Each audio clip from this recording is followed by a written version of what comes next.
Hey, what's up everyone? It's Mercedes and welcome back to Half-Baked Ideas.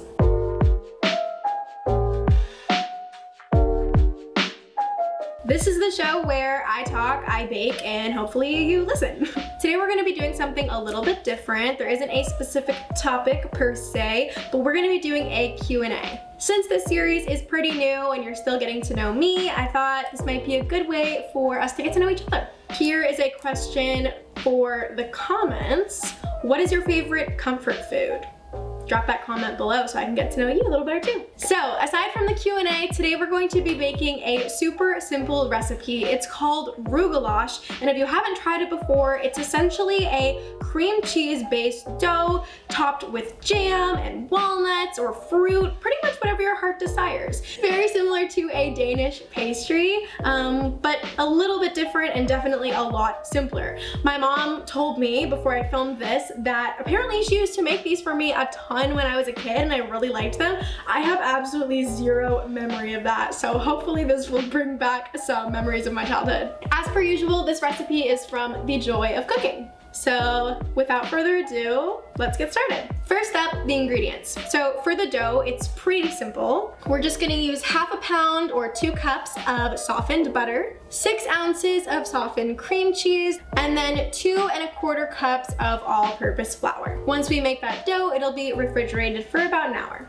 And then for the filling, I'm just gonna keep it super simple and go for a raspberry jam. Raspberry is probably my favorite fruit, so let's bring out those flavors. Then to top it off, we're going to do a cinnamon sugar topping. So that's just gonna use 1/3 cup of white sugar and about 1 tablespoon of ground cinnamon. We'll mix those up in a bit. So that's it for ingredients. Super simple. Let's get started. I got these from Instagram, by the way. If you're not already following me on Instagram, you should be at It's Benzie. If I'm ever asking for more topic ideas, that's usually where I'll do it. So yeah, hit me up at It's Benzie. Plus you can see all the other fun details of my life because I really overshare on the internet. Okay, the first question from Gio Espanol is, what is your background?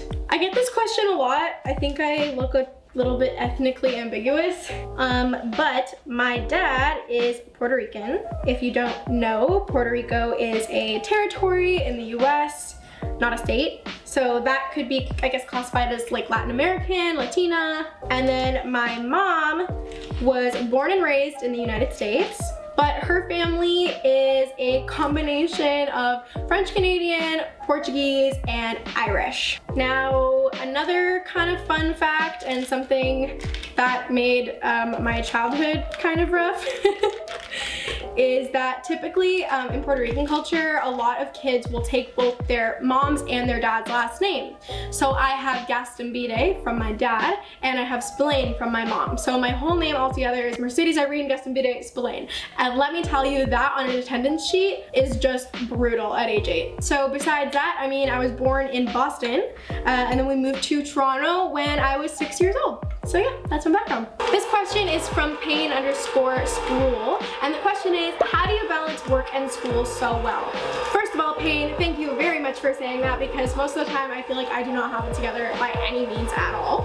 But I guess I would say that for me, I've always had a job while I was in school, so it's something I've been working on since I was really in high school.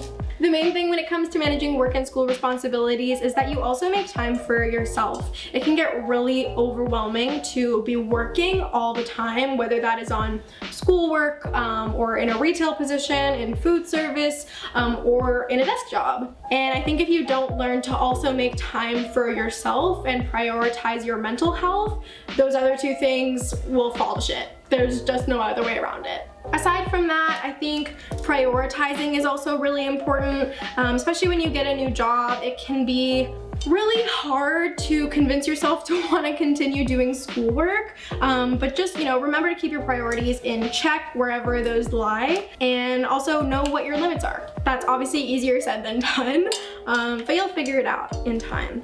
I would say practice makes perfect. And remember, you know, typically school comes first. Oh God, it's stuck. Oh no, what is it stuck on? What is this? Oh my God, what the heck? Okay.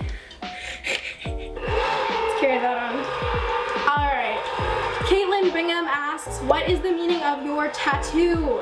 So if you do follow me on Instagram, you probably saw me posting about it. I did just get a new tattoo. I'll pop it up on the screen somewhere over here. It's a rather large dragon. This is something that I have been wanting for a long time. Oh my god, what just happened? Like it got disconnected. No! Oh my god. This is really not working out very well. Anyway, I was born in the year 2000, which is the year of the dragon. So that's definitely part of the symbolism for me. But besides that, I just really like what dragons represent. Courage and fearlessness and wisdom and strength and power. And then it's surrounded by some flowers. I wasn't too specific about what kind of flower I wanted, but it's actually really funny that the artist, I guess, designed the flowers in this way, because to me they remind me of magnolias. And when I was in the womb, one of the names that my parents thought up for me was Magnolia. And I remember when my mom finally told me that, I thought, that's such a pretty name. Like, why couldn't you have named me Magnolia? This was also a time when I hated my name and I was just like sick of people making car jokes. But anyway, now when I see magnolias, it reminds me of myself, and it reminds me of, you know, beauty and gracefulness, and sweetness. And so, yeah, it was kind of interesting that the artist went in that direction. So overall, I guess this tattoo is sort of a representation or an extension of myself, and sort of, I guess, how I picture myself in a non-literal sense. Okay, this question is from Aisha Yaliana. Hi Aisha, nice to hear from you on this Q&A. Like I just phrased that really weirdly. Anyway, this question is, any unpopular opinions about food? I wouldn't say that I have unpopular opinions, but there are a couple things that I really don't like to eat. Like, I think the main one that a lot of people find weird and that I haven't met a lot of people who agree with me is bell peppers. I don't know why. I hate bell peppers. Like, the sweetness of them doesn't taste good to me. It's kind of like acidic and just like sits weird on my tongue. The crunchiness of them is like fine, and I really like jalapeno peppers. Like, I like spicy peppers, but there's something about bell peppers that I just find disgusting. And like, it's so sad because stuffed bell peppers look so good. So like, honestly, pepper is in so many things. So it's really frustrating and honestly kind of embarrassing to have to tell people that I don't like bell peppers, because I feel like that's a thing that like actually babies eat. But I just am not a fan. I also do not eat mushrooms. I know that's a little bit more common, and I don't eat shellfish, or honestly really any seafood at all, which people usually make fun of me for because I can't eat sushi and I just get like cucumber roll, which is not real sushi, but you know, it's something. Other than that, unpopular opinions about food. I don't know, I also really don't like sweetness that much. I know for the most part I've made a lot of like sweet baked goods on this channel, but normally I just give them away to like family and friends. Like, I don't really like sweet like pastries and that kind of stuff that much. I would much rather go for something really salty and savory and like vinegary and limey and acidic.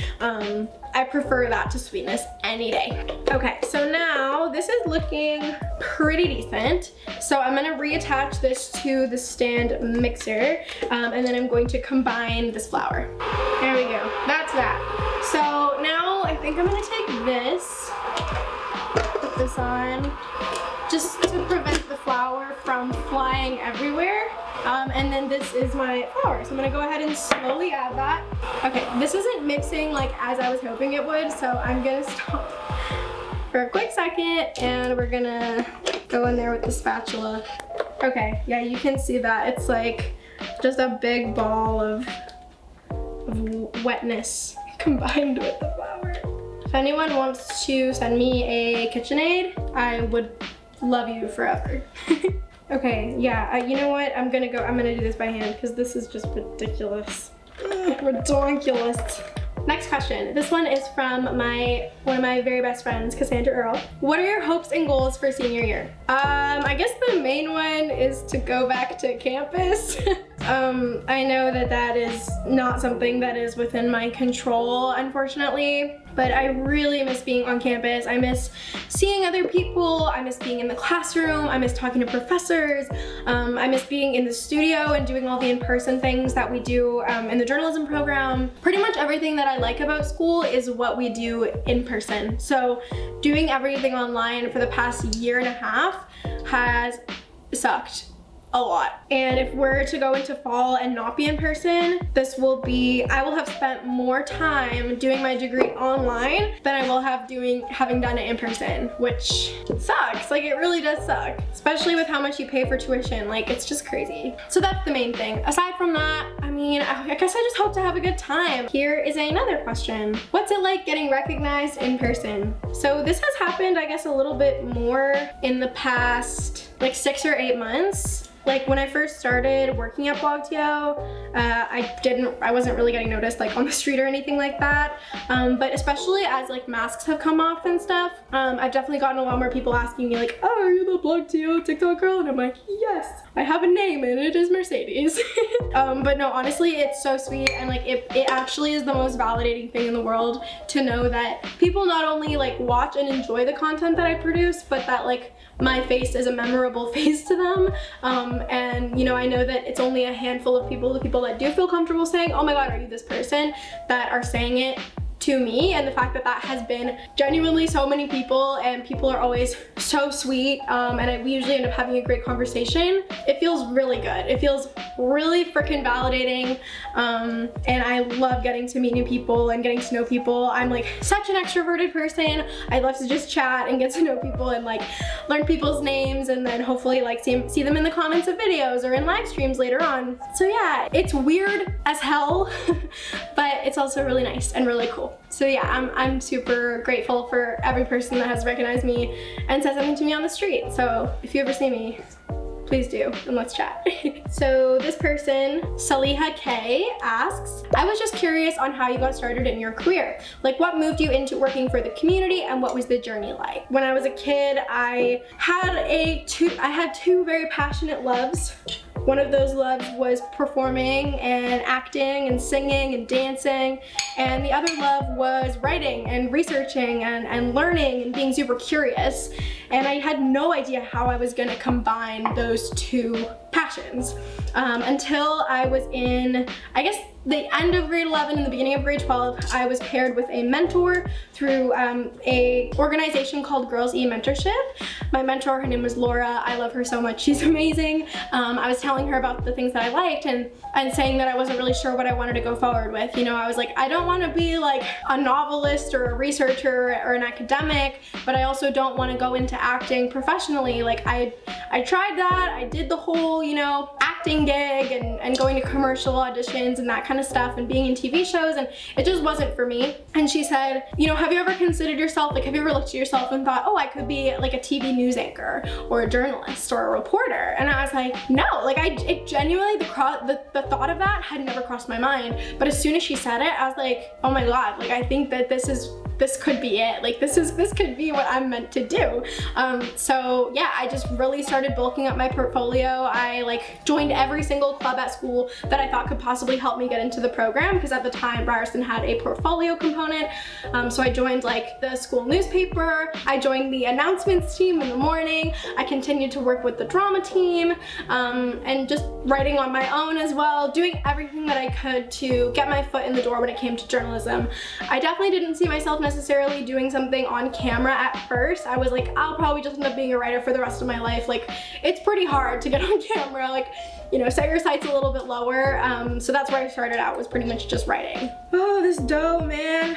This is like so much harder than I thought it was gonna be. So anyway, yeah, that is sort of, I guess, like the longer form story of how I got started in journalism in the first place. But in terms of doing video, I was working for Ryerson. I was working for their undergraduate recruitment department, and I was mostly doing writing. I was like blogging, and I did some stuff on camera in terms of like Instagram. But besides that, I didn't really do anything on camera until at one point they were like, oh, we want to start doing vlogs. And I was like, I could do a vlog. Like, yeah, that sounds like fun. You know, like I like video stuff. I like camera work. Like, let's just do it like for fun, you know? So I did a vlog. It was horrible. I look back at it and I'm like, oh my god, like just the production quality. I edited it on iMovie. It was just rough, but everybody starts somewhere.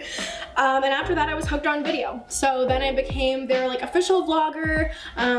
All summer I worked with them and I did my first web series. It was called #TOurist. So like tourist, but spelled with like capital T-O, which was kind of foreshadowing Blog T-O, low-key, now that I think about it. And yeah, that was my introduction to hosting and I completely fell in love with it. After that, I met the Blog T-O team at a conference that all the hosts were speaking at. I was just completely enamored with them and everything that they were doing, and I wanted to be like them so badly.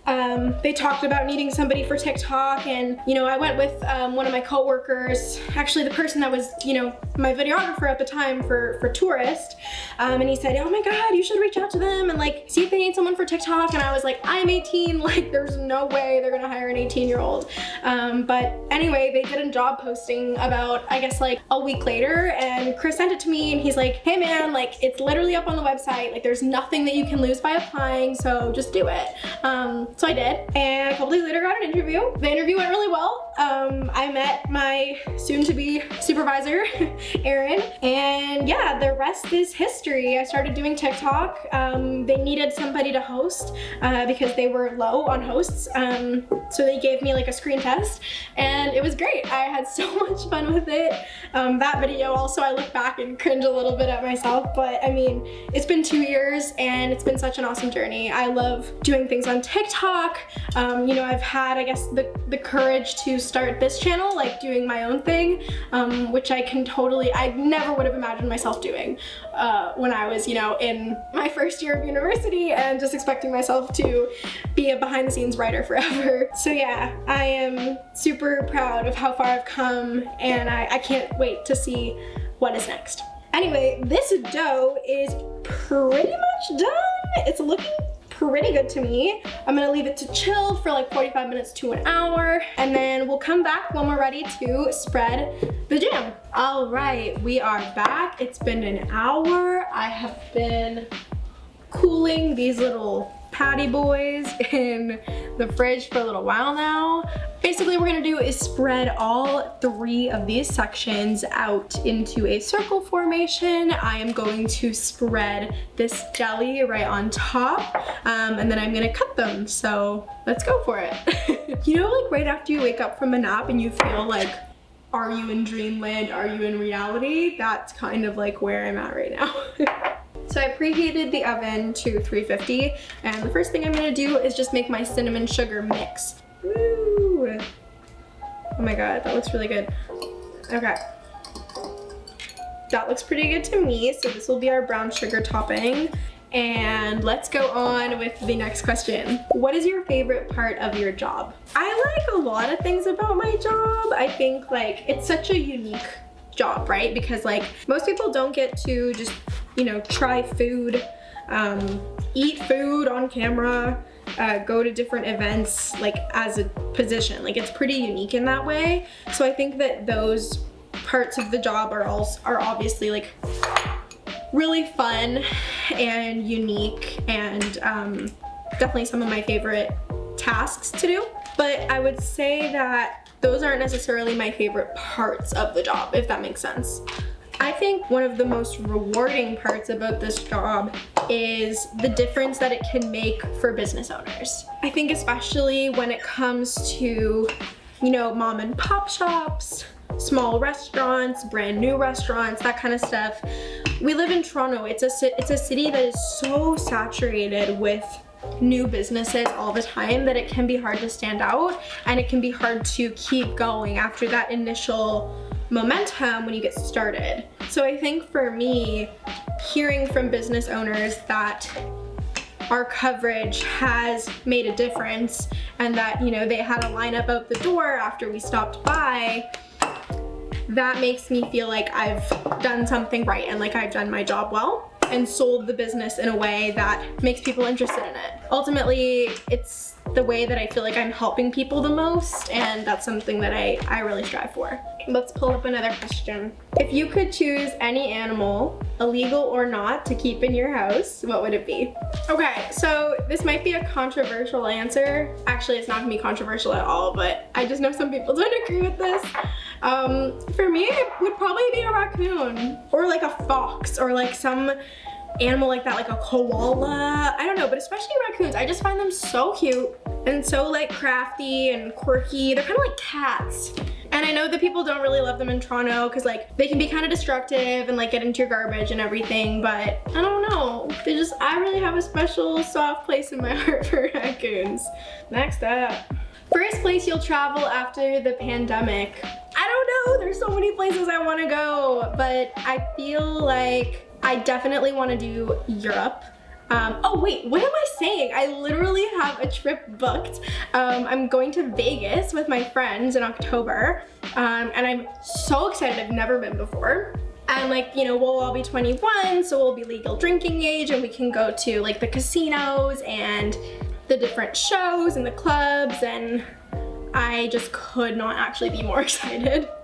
So first stop is gonna be Vegas because that's already booked. Aside from that, I do really want to go to Europe. It is my dream to go to Paris. I've never been before. The French life is just, it seems like it's built for me. Like coffee, wine, bread, cheese, like that's basically my existing food groups already. So yeah, definitely Europe.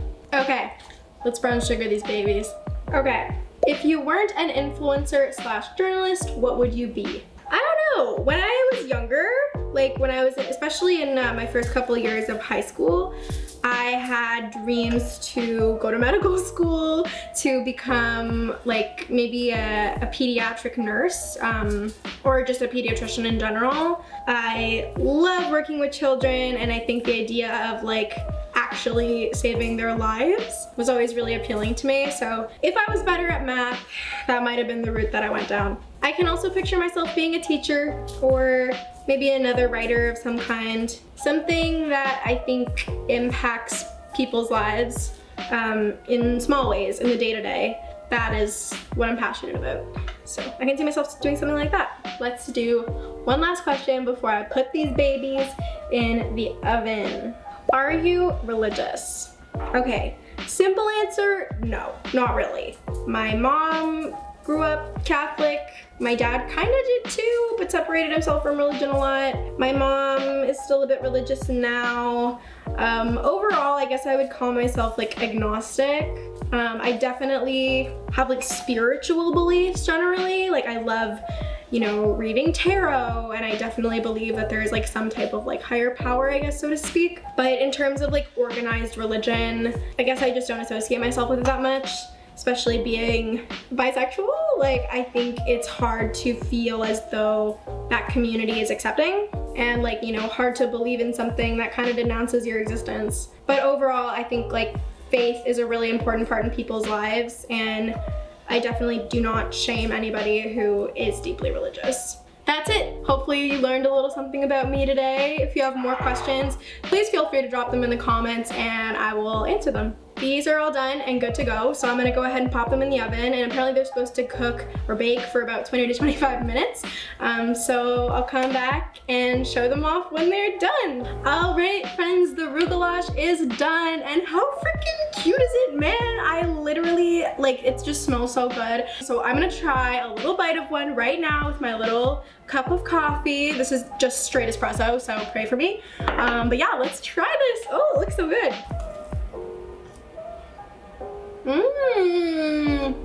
Oh my god. Okay, I said earlier my mom used to make this for me. I still don't remember that at all. This is not really bringing anything back to me. However, I can totally see why she made this, because this is really delicious. I can see how this with some other fillings would also taste good. I'm gonna have like a little bite and then finish with coffee, because that's obviously the way to have pastries. Do you know what? It kind of tastes like a little like raspberry pie, like a mini raspberry pie. Oh yeah, I'm proud. Rugelach, A+ in my book. All right, everyone, that is it for the video. Thank you so much for watching. If you're here, make sure to subscribe and hit that bell icon to get notifications about when I post next. Subscribing helps my channel so much, and you can obviously unsubscribe at any time, although why would you want to? Make sure to follow me on Instagram at itsbenzie for future video topics, and if you have things that you want me to talk about or something that you want me to make, please comment it right down below. I love hearing your feedback. Thank you again so much for watching. I feel like I have rugelach in my teeth. Okay, peace.